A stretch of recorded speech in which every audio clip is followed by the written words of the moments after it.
C Joseph Vijay எனும் நான் அப்படின்னு கர்ஜித்த குரலோட ஒரு சிங்கம் எப்படி கர்ஜிக்குமோ அது போல் மிகவும் உத்வேகத்துடனும் உணர்ச்சியுடனும் அந்த அனௌன்ஸ்மெண்ட் பண்ண விஜய் அவர்கள் அடுத்த நொடியே அரங்கம் அதிர்ந்துருச்சு.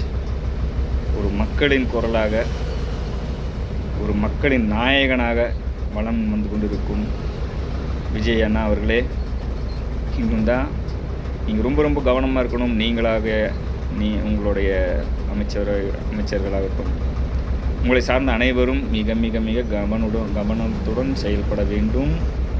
ஏன்னா பிக் பாஸ் மாதிரி தான் 360 டிகிரிலையும் உங்களை சுற்றி ஃபுட்டேஜ் எடுக்க சுற்றிகிட்டே இருப்பாங்க. ஸோ உங்களோட செயல்கள் அனைத்தும் ரொம்ப கான்ஃபிடென்ஷியலாக இருக்கணும், ரொம்ப ஜாக்கிரதையாக இருக்கணும். எந்த டைம் எந்த நிமிஷம் வேணாலும் உங்கள் ஃபுட்டேஜ், உங்களை சார்ந்த அனைத்து ஃபுட்டேஜும் வெளியே வர வாய்ப்பு உள்ளது. உங்கள் அமைச்சர்கள் அனைவரும், உங்களை சார்ந்த அனைத்து உறுப்பினர்கள், உங்களுடன் இருக்கும் பயணிக்கும் அனைவரையும் மிகவும் பத்திரமாக செயல்பட சொல்லுங்கள். வார்த்தைகள் மிகவும் கவனமாக வெளிவர வேண்டும். எந்த ஒரு சின்ன இஷ்யூ கிடைச்சாலும் அந்த இஷ்யூவை பெருசாக்கிறதுக்கு இந்த தமிழ்நாடு ரெடியாக இருக்குது. இது கிட்டத்தட்ட ஹேஸ் அ செஸ் சதுரங்கம் மாதிரி தான். எலெக்ஷன் சந்திச்சிட்டிங்க, விஜய் வரமாட்டார், விஜய் வெளியே வா, அனில் தற்கொலைகள் என்னென்னமோ சொன்னாங்க, அதை தாண்டி ப்ரூவ் பண்ணிட்டீங்க. அதே மாதிரி இப்போவும் விஜய் பதவி ஏற்பாரா அப்படின்ட்டு நீங்கள் மட்டும் இல்லை, உங்களை சார்ந்த மக்கள் அனைவரும், ஏன் உங்கள் நண்பா நண்பீஸ், அண்ணன் தம்பி தங்கை அப்பா அம்மா என உங்கள் வீட்டில் ஒருவராக ஏற்றுக்கொண்ட அனைவரும் இந்த 4 நாளும் எந்த வேலையும் செய்யாமல் உங்களின் சிந்தனையிலேயே பயணிச்சுட்டு இருந்தாங்க. அதுக்கு ஒரு வெற்றி பரிசாக இன்றைக்கி அன்னையர் தினம் உங்கள் அம்மாவுக்கு வேறு மறக்க முடியாத ஒரு பரிசாக இருந்திருக்கு.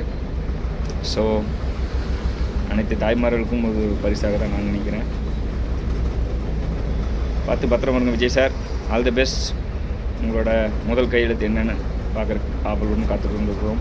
மெயினாக விஜய் சார், இளைஞர்களுக்கு ஏதாவது செய்யுங்க. பெண்களுக்கு மட்டுமே எல்லாருமே செய்யணும்னு நினைக்கிறீங்க, ஆண்களுக்கும் பார்த்து செய்யுங்க. ஏன்னா ஆண்கள் வலிமையோடு இருந்தால் தான் பெண்கள் நிம்மதியோடு வீட்டில் இருக்க முடியும்.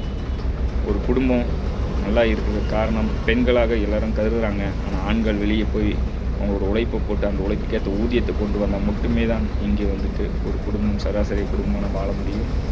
ஸோ மக்களுக்கு தேவையான விஷயங்கள், பொருளாதாரத்தை குறைக்கிறதுக்கு என்ன வழி, அரிசி பருப்பு ஆயில் அன்றாட பயன்படுத்துகிற பொருட்களின் விலையை குறைக்கிறதுக்கு என்ன, அதே மாதிரி வேலைக்கேற்ற கூலி கிடைக்கிற மாதிரி சில விஷயங்கள் செய்யணும்.